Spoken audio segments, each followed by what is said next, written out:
And a very good morning to you. How you doing this Sunday morning, the 2nd of June 2019. We're into June. Although you wouldn't know it looking outside, it's miserable this morning in Salford in Greater Manchester. My name is Richie Allen. Thanks for waking up to Sunday View. Thanks for choosing Sunday View. I love to hear from you, so do drop me a tweet between now and the end of this programme. My Twitter handle is at Richie Allen Show, as you know. That's at Richie Allen Show. That's where to tweet me. Sunday View, live on Fab Radio 2, triggerwarning.tv, my own website, and TuneIn Radio. Good to be with you. Asking the questions mainstream journalists will never ask. This is your Richie Allen Show on richieallen.co.uk, Fab Radio 2 in Manchester, and triggerwarning.tv. It's the Richie Allen Show, broadcasting live on richieallen.co.uk and multiple platforms around the world. And now, here's your host, Richie Allen. Yes, it's me. So I've given you the Twitter details then. If you are joining Sunday View for the very first time, I'm going to look at the front pages of the UK's broadsheet and tabloid Sunday newspapers and some of the stories inside. And I've been listening and watching and listening to the radio and television mid-morning shows, the political shows. I've grabbed some of the more interesting stuff from those shows as well, and we can listen in. That's what Sunday View is. So let's ixnay the old theme tune then and get straight on into it. I think I might go over the hour this morning. I don't like to go over the hour this morning because basically when it's repeating, it repeats all the time on the website. And I like it to be kind of in sync at the top of every hour. But it might. Listen, things got a bit mad on Friday here with deliveries coming and stuff that needed doing in the house. So I didn't do my newspaper headline show on YouTube, which I had done earlier in the week. But I will be doing that Monday to Friday from now on in at 9:30 every morning. The radio show at 5 will go on as normal, but I'll be with you at 9:30 in the mornings for a half an hour to have a look at the papers, right? So sorry about Friday. Things just got on top of me a little bit, but I know you understand. Good morning to Paul Paranoid. Good morning, Paul. Good morning to Lord Bransty and to Liz and to Patrick and everybody else who's tuning in. There is a lot to be getting on with this morning. To be honest with you, I was a little bit late coming to the table, and I thought I'm in trouble here. There's not much going on, but there's a lot going on and a lot to talk about. So let's just go straight to... look, I've got to mention this. I was a bit despondent last night. A little bit despondent. Liverpool won the Champions League last night, beating Spurs in the final. So despondent was I that I decided to decamp to a parallel universe. And that's where I am now. I'm broadcasting right now from a parallel universe. And in this universe, Manchester United have just won the quadruple for the 15th year in a row. And Liverpool have just been relegated from the conference out of the Football League entirely. It's paradise here in this parallel universe. Right? Yeah, I cracked myself up. I'm not going to get into it in too great detail because I've covered the antisemitism nonsense about Labour a lot. And I know you're tired of it, so I won't get into it. But I can't not acknowledge that in the last few days, Pete Wilsman, a friend of Jeremy Corbyn's, has been suspended from the Labour Party. Now, he's a member of the ruling National Executive Committee of the Labour Party, and he's been suspended because he was recorded claiming that an Israeli agent had infiltrated the party. This is mind-boggling. You remember a few years ago I started using the term post-fact world all the time until some of you said, stop saying it, Richie. You're boring the arse off of us. And I was, okay, I'll stop saying it then. We're in a post-fact world. What happened was this guy Wilsman met with an Israeli author, well, an American Israeli author, who was in the UK back in February. And this American UK author, very underhanded, nasty little person called Tuvia Tenenbaum, recorded Pete Wilsman without getting his consent, which is pretty cheap. And in the conversation, which was broadcast by LBC, Wilsman says It's almost certain who's behind all this anti-Semitism against Jeremy. Almost certainly it was the Israeli embassy. So he's been suspended despite the fact that the news organisation Al Jazeera only 4 years ago did one of the best exposés ever about Israeli influence in the United Kingdom. The video that showed Shai Masot, the political officer at the Israeli embassy in London, plotting to take down people like Alan Duncan of the Labour Party. He met with Joan Ryan, one of the most odious, despicable, disgusting, villainous, vile women or men that ever bestrode the UK political scene. Joan Ryan, horrible woman. In the undercover video, Masot told her, because she was the Labour chair of the chair of the Labour Friends of Israel, she might still be, he said to her, this Israeli operative, that there was more than £1 million approved in Israeli government funding to bring UK lawmakers on junkets to Israel. Talked about taking down people like Alan Duncan. So everything said by this guy who's an ally of Jeremy Corbyn, this guy Wilsman, is true. So we're living in a post-fact universe. Let's look at the front page of the Sunday Telegraph. The headline is Gove ready to delay Brexit until next year. This is the Rick Moranis twin looking Michael Gove. Penfold. Awful. I'm going to call them all awful today. He's been telling cabinet ministers, as he's ramping up his bid to be the next leader of the Labour Party, that he would delay Brexit until late 2020 rather than leave without a deal on Halloween, because the delay we're currently enjoying or enduring, depending on your political perspective, will go on until October 31st. So the Environment Secretary has told colleagues that a no-deal Brexit in October risks triggering a general election that would put Jeremy Corbyn in Downing Street. This, writes the Telegraph, puts him at odds with other Brexiteer leadership candidates, including Boris Johnson, because Johnson has advocated leaving on time with or without a deal. Also on the front page of the Telegraph today is a story about Sajid Javid. This is interesting. The headline is, Javid would scrap top rate of income tax as Tory leader. Now that is a Tory policy, if ever there was one. Look after the millionaires and billionaires and fuck everybody else. That's Sajid Javid. The Telegraph has an exclusive interview with him. He says he's prepared to scrap the top rate of tax, arguing he has the broadest reach of any of the candidates for the Tory leadership contest. Javid indicates he would scrap the 45p rate of income tax entirely to inject more dynamism into the economy. He argues that income tax cuts can pay for themselves, highlighting increased tax revenues in the wake of George Osborne's decision to scrap the 50p rate of income tax. He says while his priority is cuts to the basic rate of income tax, he wants to look at higher rates as well. So that's Sajid Javid. Very interesting. He also talks to the Telegraph about being the first ethnic minority Prime Minister. He said, and I quote, "I think Britain is ready for a Prime Minister that is from an ethnic minority, from a different religious background," he says. You think so? He says, "I've certainly felt that for a while now. My background, my own story, allows me to connect in a very special way with the vast, vast majority of the electorate." Where's he getting this from?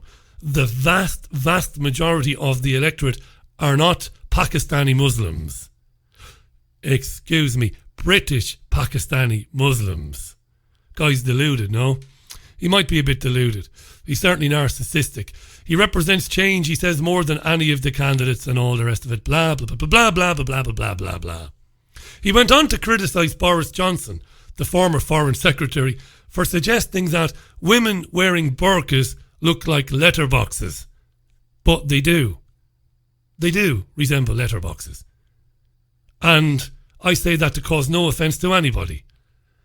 I'm not a mean-spirited man, but it's true. I have no time for Johnson, but it's true, right? What did he say, Khan? He said, well, I was disappointed with Johnson. I wouldn't have expected it. I don't think it's appropriate at all to use that sort of language. I think it's appropriate to use whatever language you want. Because when everybody is using the language they want, we all know where everybody stands and what it is they really believe. The Sunday Times headline is, Trump, send in Farage and go for no deal. Donald and Nigel are chums. They're certainly supported by the same people. Check out Neil Saunders on the Richie Allen Show. In an interview leading the Sunday Times, Trump calls on the UK to pursue a no-deal Brexit if the European Union fails to give Britain what it wants. The Prez says Nigel Farage is an asset to the UK and really loves the country. This is an interview with the Sunday Times. Here's Trump himself. I like Nigel a lot, and I think he's got a lot to offer. And obviously a lot of people agree with me because I saw his numbers, and they were very good from a couple of days ago. But he'd be an asset in that negotiation. I think he's an asset to your country. He's an asset, says Donald Trump. That's a wider interview that is available to subscribers to the Sunday Times. Now, Anne Widdecombe, often visiting this parish, this particular show over the years. Anne Widdecombe was on Sky News this morning. She was elected as an MEP for the Brexit Party, of course, and she was asked the question. Can the Brexit Party, or Farage, who is the Brexit Party, can you or Farage have any influence on the negotiations with the European Union? Anne Widdecombe on Sky. Well, I think if you look at it, we've already had a pretty massive influence. I mean, first of all, the local elections were a major shock to the two big parties, and we weren't even standing, and people were giving write-in votes on their ballot papers for us. Then came the Euro elections, and then today has come an opinion poll actually putting us in first place for Westminster. Now, you know, all that in 6 short weeks of this party actually being created. So I think we've already had that impact. We're more or less now obliging whoever leads the Conservative Party to say that we will leave without a deal if that is what we have to do. And, you know, to have done that in 6 weeks is pretty good going. You think what we can achieve in 6 months? Now, you say 6 months. I mean, I'm assuming, therefore, that you're not of the opinion that the Brexit Party will disappear if we leave without a deal on the 31st of October. I don't think we'll disappear for one very good reason. I don't think anybody at the moment trusts the politicians. I think we would want to see, first of all, that there was no reneging on that. Secondly, that there was no attempt to water it down in some way, but that we did actually leave convincingly, cleanly, and then build a relationship with the EU on equal terms. Anne Widdecombe. This gets more interesting then, because the presenter Neil Patterson makes a good point here. Have I got the right bit of audio? Well, he gets into something Mark Collett got into on this programme last week. The fact that the Brexit Party is made up of people with vastly different, with starkly different opinions on areas of policy, be it crime, be it immigration, be it whatever. But before we get to that, he talks to her about the rhetoric used before the EU elections and the rhetoric used by right-wing parties like the Brexit Party. But in terms of the anger, of the frustration that the Brexit Party is very clearly tapped into, now, if you didn't create the anger, no one's suggesting that, wouldn't you at least accept that the Brexit Party perhaps threw a bit of petrol on the fire? The language, the rhetoric that was used, you know, speakers like yourself, and that very angry performance that you were putting on for what I have to say were pretty much adoring crowds. I think you have to face the fact that the nation's pretty angry. Mm-hmm. That is why it's turned against the two main parties. It's angry with the fudge, angry with the obfuscation. My former party's gone mad. It's now got 13, thanks to 13, yes, Sam 13 candidates for the leadership. I mean, spare me. And so what we have tapped into a vein of anger and frustration, but it's for a very clear aim. It's to get us out of the EU and deliver what the people asked for. Right, good stuff. Then he gets to this point about coming to formulate a manifesto. He says, you're in trouble. You're a motley crew of people with really different political positions. And he mentioned Martin Daubney and Claire Fox as an example of people whom Anne Widdecombe wouldn't see eye to eye with. So Anne said, Farage has united us around the Brexit issue. We will be able to make a manifesto with consensus. We'll find a way to make a manifesto despite our differences, said Anne. But the presenter wanted to take it a bit further than that. The reason I push on this point is, frankly, there are policy positions that you have suggested in the past that Martin Daubney, Claire Fox, others would have real difficulty advocating, or indeed standing next to someone who was forced to... I mean, you wrote a newspaper column in 2012 where you talked again about gay conversion therapy. You suggested that the unhappy homosexual should, according to gay activists, be denied any chance whatsoever to investigate any possibility of seeing if he can be helped to become heterosexual. Now, I don't even need to ask you whether or not that's still your view. The fact that you expressed it means that plenty of people would not want to share a platform with you. And I also pointed out that there was a time when we thought it was quite impossible for men to become women and vice versa. And the fact that we now think it is quite impossible for people to switch sexuality doesn't mean that science may not yet produce an answer at some stage. That was the thruster. No, Just to be clear, you are saying that there is the possibility that science may decide that we can change sexuality. I don't know any more than people once knew whether it was possible for men to become women. I don't know, and I've never claimed, and this is where I'm misrepresented quite often, I've never claimed that such science already exists. I've never claimed that. I've merely said that if you simply rule out the possibility of it, you're denying people who are confused about their sexuality or discontented with it the chances that you do give to people who want to change gender. And that's all I've said. I do not imagine for one moment that the Brexit Party will be putting forward a policy on gay sex changes in its manifesto. We have health, we have education. I suspect it will have a policy on equality, though, won't it?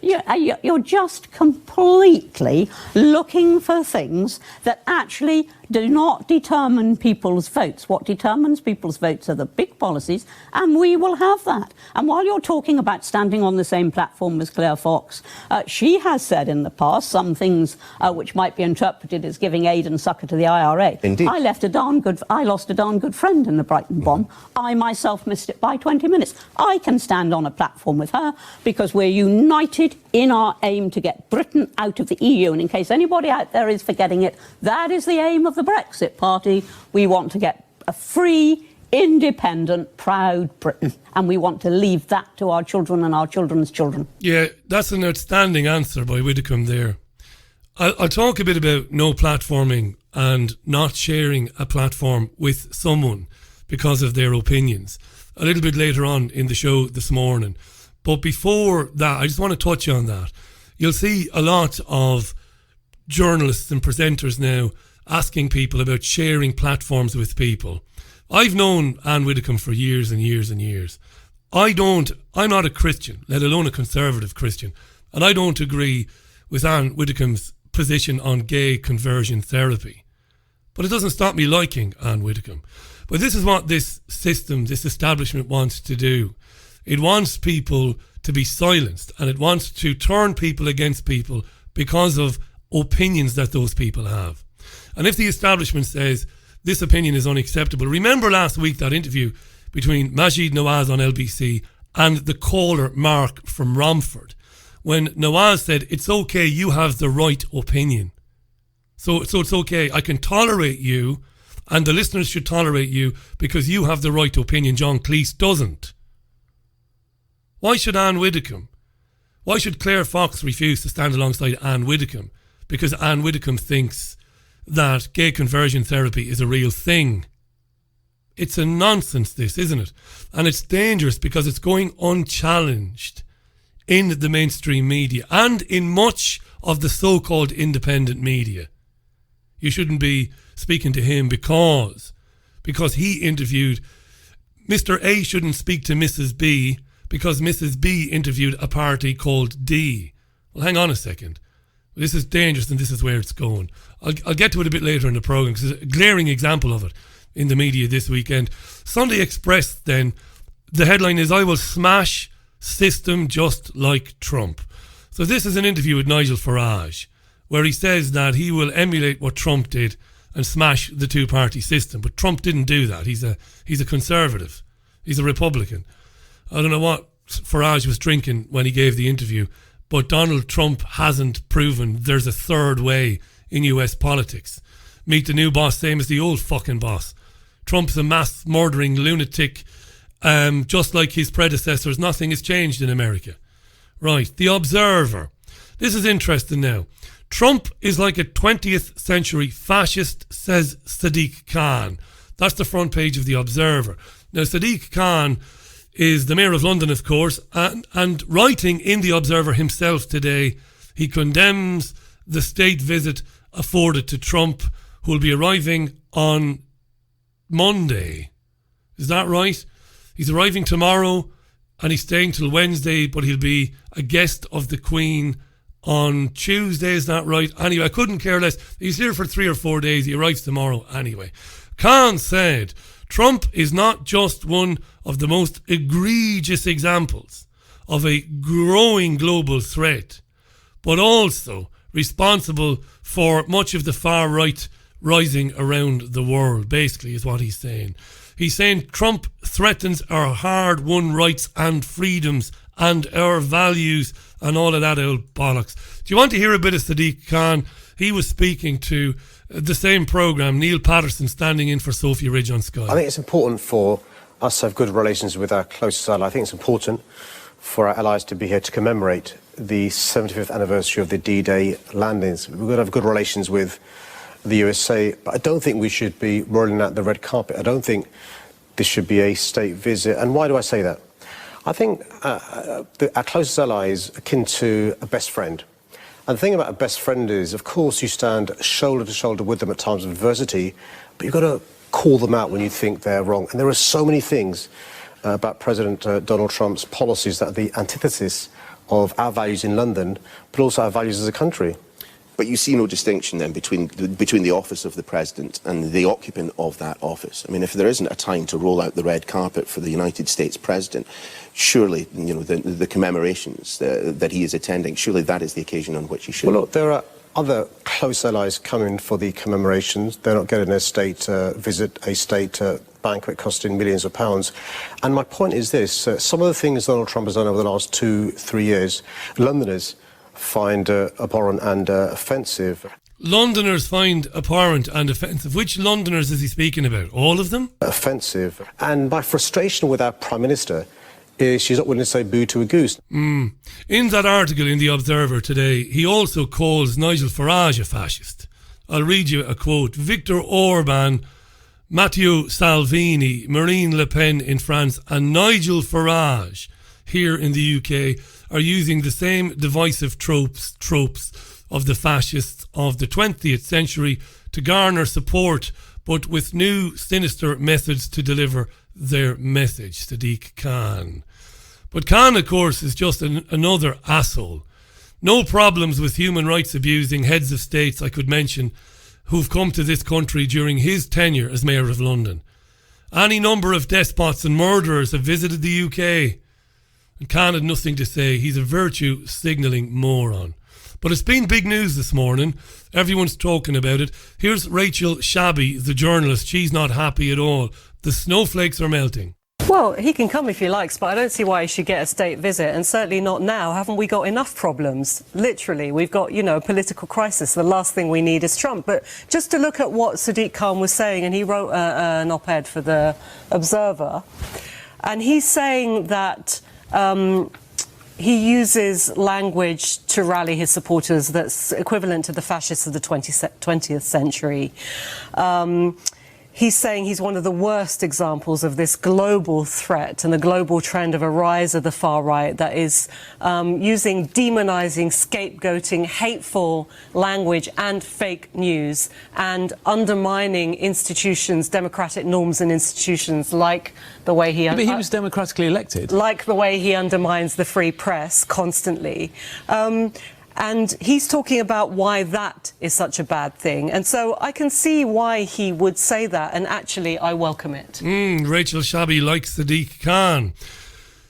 Weighing in there was another journalist, Bobby Friedman. She was sitting next to Bobby Friedman, and he had a different take. But he ultimately was, though, elected as leader in a democratic process, as you say. It may not have been people are elected in democratic processes and then go on to be outright authoritarians. Yes, Since he has been elected, he has undermined democratic institutions. That's the point. Sure, but how do you undermine a democratic institution? Exactly. This is where the presenters of these programs are worthless, because you've got to follow that up. What do you mean by he's undermined democratic institutions exactly? Now, you know what I think about Donald Trump. I don't have to repeat it. But they don't. They just let them wither on, don't they? But, you know, you might say that you have in the Labour Party, a party that's being investigated by the EHRC for anti-Semitism, where we see... And we will talk about that, but now we're talking about we're not suggesting that Jeremy Corbyn shouldn't be allowed to stand up in the House of Commons. Fascistic in the way that they rally their base. But ultimately, it's exactly the same point. He is leader of the opposition. So therefore, you have to accept that he's allowed to stand up in the House of Commons. We can talk about... Corbyn, the Labour Party and anti-Semitism, but I think it is a bit of a stretch to liken that to what Sadiq Khan is talking about. He's describing a trend that we are seeing in the far right, including Trump, including Farage, including Viktor Orban, including Salvini in Italy, a trend to use language that is very similar to the... Language, not violence, not incitement to violence, not even incitement to hatred. She's terrified of language. They're using language. What language are they using? They're saying that the UK should be independent of the European Union. They say that the UK should have its own independent migration or immigration policy. That's mostly what they say. And I don't have any time for any of them. Don't support any of them. Don't participate, as you know. But language is dangerous now. Similar to the situation we had in Europe in the 20s and 30s, which is undermine institutions of... Again, presenters should jump down our throat. How are these people, even if you find them odious, even if you don't like them, how are they undermining democratic institutions? They've just taken part in a fucking democratic process, which I know isn't real democracy. But as far as Rachel Shabby understands it, the European Union election is the democratic process. They paid their fucking money, they participated, and they won. So how have they undermined it? What they want to do is undermine the European Union by calling it out for what it is, I would have said. Of democracy, you know, by flooding things with fake news. Fake news. Says the woman sitting in a Sky News studio. Sky News, which tells you that the Syrian government is bombing hospitals. Believe us, because a fat fucking t-shirt seller in Coventry called Rami Abdul Rahman, convicted criminal, tells us from Coventry. They must have some fucking telescopes in Coventry, eh? Must be unbelievable. Fake news, she says. Sky News did more to push the Salisbury Novichok hoax. And she's talking about fake news by the right-wing parties in the UK. Sometimes you have to pinch yourself, you know. Attack and scapegoat minorities, undermine minorities. Have they attacked and scapegoated minorities? Farage's mob, Anne Widdecombe, Dr. David Bull, Claire Fox, have they attacked and scapegoated minorities? I don't think they have. And again, I'm no supporter of them or anybody else. I've interviewed Brexit Party people, but I extended the same offer to Labour Party politicians, Conservative Party politicians and Lib Dems. And they said no. We can't be seen to be talking to somebody like you because of the people you've had on in your programme in the past. So I'm left with nobody to interview but the right-wing parties. Right? This is the world we're living in, where a qualified up to the wazoo university graduate several times over worked at every level of the mainstream media and is as fair as any journalist anywhere in the world. I really am, but they won't talk to me. So when people listen to the programme and they only hear the Brexit Party, oh, you must support them, Richie. No, I want to leave the European Union, but I don't support any of these people. And I don't trust them with the keys to our future, no more than I trust anybody else. It's a mad world we're living in.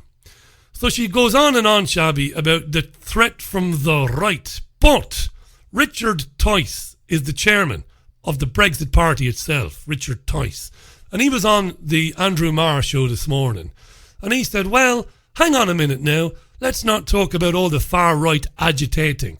What about all the far left agitating, which never gets a mention in the mainstream media? Richard Tice, chairman of the Brexit Party, speaking to Andrew Marr. You know, it's interesting, the sort of language that Sadiq is using in his Observer piece. But the truth is, during this campaign, the abuse, the vitriol, the attacks, physical attacks on our candidates, ending up with things like, in the Sunday Express, you can see this 30-foot swastika that was, which is gone actually, 30-foot swastika that was painted on Lance Foreman's factory. I mean, this is just, you know, this is extraordinary stuff.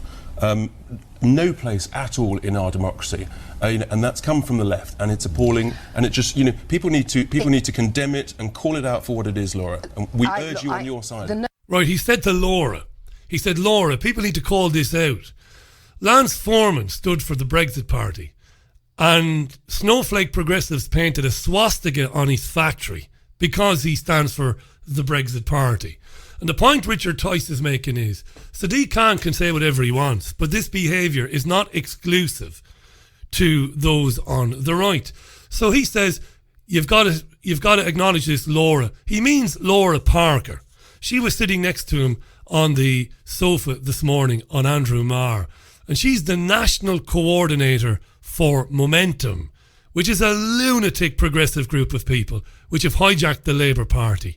Blairites have not taken back the Labour Party. Momentum has. Believe that. Believe me, I'm telling you. Have a listen to her response to him when he's given glaring examples of left-wing agitating and beyond bad behaviour. This is what she says. The notion that this has come from the left when Boris Johnson...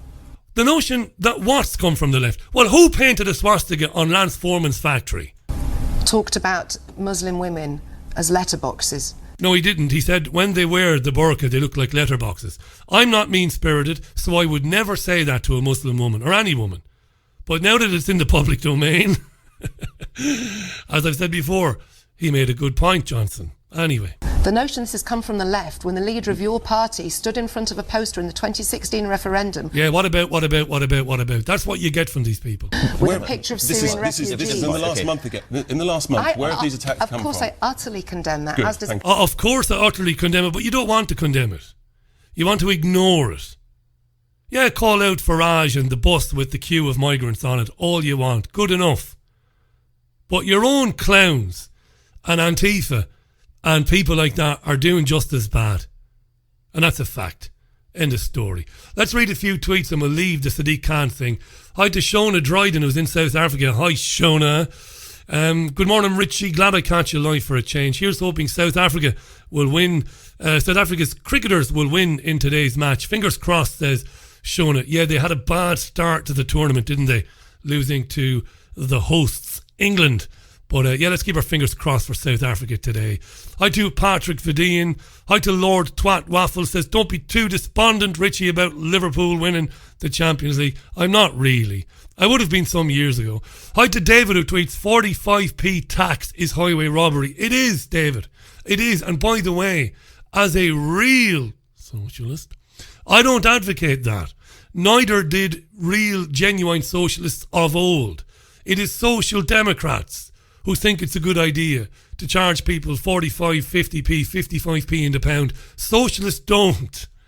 Murray tweets, Sajid Javid is another neocon. Indeed.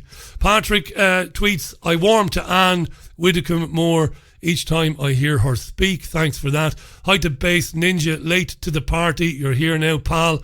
Nice to have you listening this morning. Remember, you can tweet the Richie Allen Show at any time you want, but it's best to do it when I'm live on air, because that's when I get to see them. I get so many tweets, obviously, is that when I come on to Twitter occasionally, tweets are buried down, a trough, basically, because you get so many coming in. Hi to Martin in Spain as well. Right, I'm going to take a tune, even if I do run over today. I don't mind. I'm going to take a tune so I can draw a breath and have some water. This is Counting Crows. It is Counting Crows. and Big Yellow Taxi, the cover of Joni Mitchell on Sunday View with me, Richie Allen. Good morning to you. Good morning, I said. Counting Crows. I like cover versions. I'm a bit of a connoisseur, a collector of great cover versions. That's one. Cover versions, you should only ever cover a track if you're going to bring something to it. That's Counting Crows, Big Yellow Taxi on the Richie Allen Show. I want to mention this because I mentioned it last night during the Champions League. And sober as a judge was I at the time. I drank a bottle of rosé. It took me about 3 hours to drink it yesterday. And totally chilled out and relaxed. And then I saw this news, a football-related story. Arsenal's former striker, Jose Antonio Reyes, was killed in a car crash near Seville yesterday. And these are places I know very well, having lived on the Costa del Sol for many years and travelled regularly to Seville. And my tweet, I thought was pretty fair, but it annoyed one or two of you. And that's okay as well, I don't mind. But I was annoyed that footballers were coming out to weep and cry and virtue signal about what a wonderful man Jose Antonio Reyes was and what a great guy he was. And because I travel on the UK's motorways nearly every weekend, my stomach was kind of turned by the eulogising of this guy, and nobody wanted to address the fact that he was driving at 120 miles an hour at the time of the crash, and that he killed his 23-year-old cousin and caused severe burns to a third person who apparently is touch and go whether they're going to make it or not. And I said yesterday, and I mean it, I am sick to death of the recklessness that I'm subjected to every single fucking time I take my car out onto the motorway. I'm sick of it. And what this guy did was committed manslaughter. He killed his own cousin because he didn't give a shit about his safety, nor did he give a shit about the safety of other road users. And only a few days ago, I'm on the M60 here, and I'm in the left lane, and I'm travelling at around 57, 58 miles an hour. And there is a guy behind me, millimetres away from my bumper, millimetres. And he won't move to the right and overtake me because he's 1.5 miles from the exit that he wants to take. He's got plenty of time to pull out, to move ahead and pull back in again ahead of me safely. But he is on my fucking bumper. And I'm trying to keep my eyes on the road, but also give him the eyes in the rearview mirror to say, what are you doing? Young lad in a Audi car, which is obviously quick, acting the fucking idiot, putting his life and my life at risk. And it's not the exception, it is the rule on our roads. So don't weep for some guy who might have been a beautiful footballer, who might have been a nice guy, who takes a car onto a motorway, a souped up sports car Mercedes, and drives it at 120 miles an hour because he was a fucking wanker. And if he had survived the crash, he would have been prosecuted for manslaughter because his cousin died. It really cheesed me off yesterday. I was a lovely guy. He was a lunatic. Yeah, I get passionate about that particular subject. On the front page of the Mail on Sunday, MI5 spies now face historic assault. This is the worst headline of the day, the most confusing anyway. It is Ben Wallace, who's a security minister, the longest standing security minister, and the Sunday Mail got an interview with him at Whitehall, at GCHQ. They got in to meet the guy.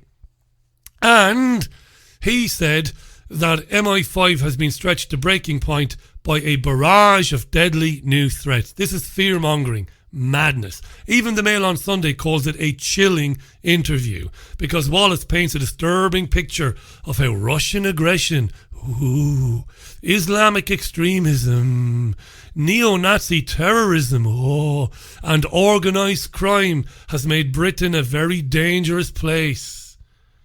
Really? Really? He says there are hundreds of active ongoing operations, and he's asking for more funding from the Treasury to help the security service combat rising threats. It's a load of bollocks. That's in the Sunday Mail today. The Sunday Mirror talks about Freddie Starr, the comedian who died in Spain recently. I'll tell you something else that's interesting today. There's a lot of stuff in the press over the weekend and today about facial recognition technology. It's been all over the place in the weekend newspapers, not only here but also in the United States.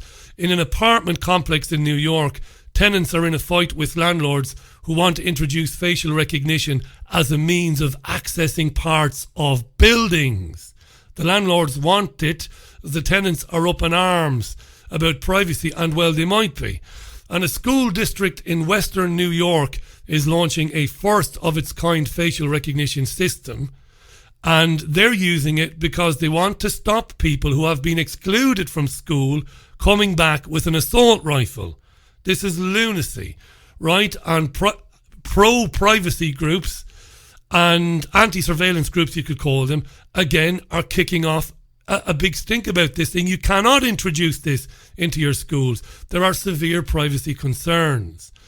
It's coming in here, as you know. But it's been banned in San Francisco because of concerns over inaccuracy. Recent studies are showing that the thing actually doesn't work, and it fails in 90% or 96% of the time. It is being trialled here at music festivals without the consent of the attendees. It is truly the stuff of nightmares. There is no two ways about it. Now, Dr. Joe Purshouse, yeah.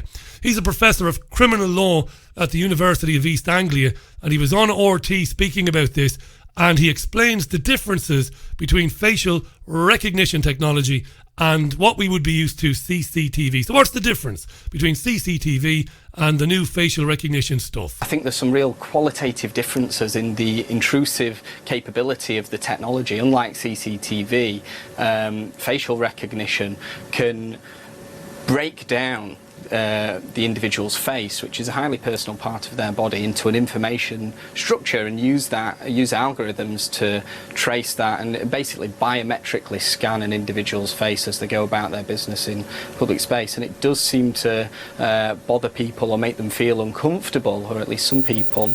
So there are definitely concerns with regard to that. Of course there are concerns that biometric scans and mapping of people's faces by the authorities, of course there are concerns. And this is a study that was done in London where most of the respondents, I don't have the exact figures, but the vast majority of the respondents said not only would they be absolutely against facial recognition technology being deployed in their neck of the woods, but that it would change their behaviour. And it would change their movement patterns. Isn't that interesting? But of course the computer isn't making the final decision, it's human intervention, isn't it? So if you've done nothing wrong, I know this is the same old argument we often hear, but done nothing wrong, you've got nothing to worry about, and surely that human intervention will correct anything that's wrong. Well, not necessarily, because I think a lot of people, as it was saying in the survey, find this uncomfortable, even if they are not up to no good or anything like that. The effect of this can be chilling on how people use public space, and we've seen cases where this has been trialled by the police, and people have, say for example, not wanted to walk in front of a camera, even though they're not wanted, and then they've been confronted by officers. And yeah, we saw that recently. Yeah, it's having a chilling effect. People's behaviour changes. People avoid places. Ultimately, people are controlled totally. And that's what it's all about. Thought that was interesting. Going to invite my friend Pippa King back on the programme next week to get into this in greater detail if we can get her back on. Here's an interesting one for you. Scientists, this was in the Sunday Times today, scientists fail Edexcel exam. Let me read this again. Scientists fail Edexcel exam board for confusing sex and gender in its GCSE exam. Now this is an exam board. Now what do exam boards do? Well, they set exams. So they would write the exam paper and give it to students. So they've been accused, the exam board, of sowing scientific confusion after misusing the term gender in one of their biology exams. The exam board asked students taking a GCSE paper last month to identify the gender shown by a set of chromosomes, then told them to show how gender is inherited from parents. Now, scientists are screaming bloody murder about this, and they should. Because they should be asking to identify the sex shown by a set of chromosomes, and then showing how sex is inherited from parents, not gender. So scientists, feminists, and experts who say the correct term is sex are kicking off today, because sex refers to biological differences between male and females, including genetics. Gender refers to socially constructed roles that men and women are expected to play. You know this, we've covered this. Professor Cordelia Fine, the psychologist and author of Delusions of Gender, said, about 200 years of feminism has been trying to untie the link between sex and gender. Using the terms interchangeably blurs importantly distinct concepts, and we need both, scientifically and socially.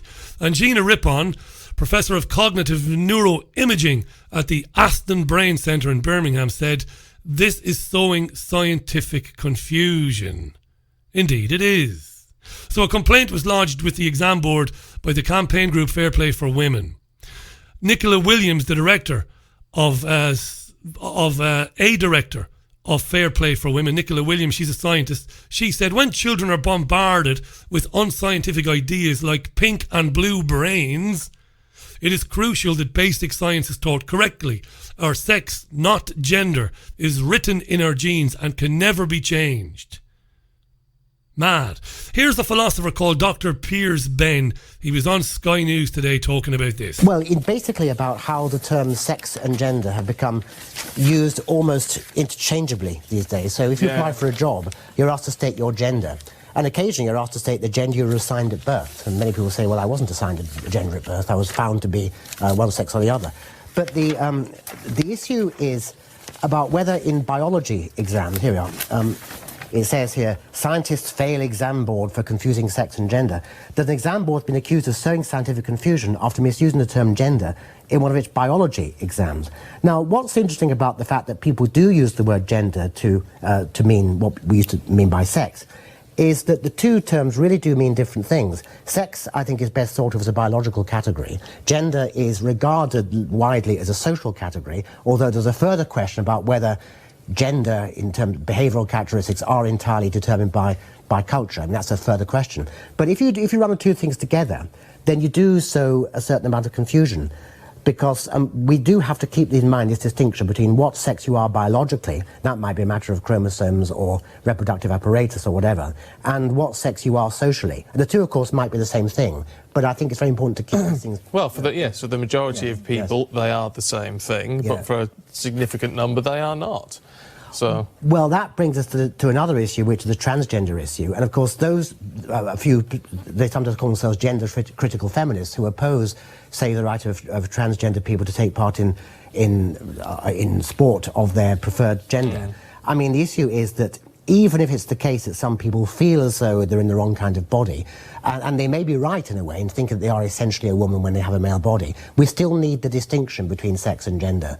Otherwise, so the feminists say, so these particular feminists say, you lose sight of the way in which men oppress women by dint of their physicality. Very good stuff by Piers Ben, the philosopher.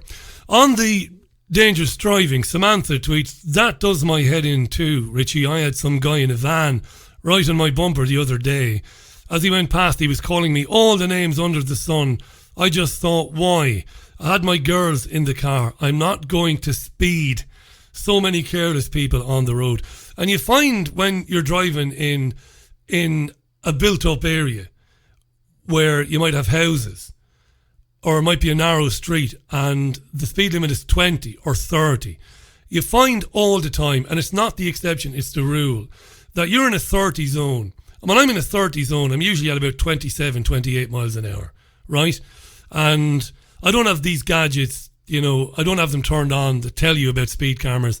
I don't have any of that nonsense. I just obey the rules of the road, right? I'm an experienced driver. I'm a relaxed driver.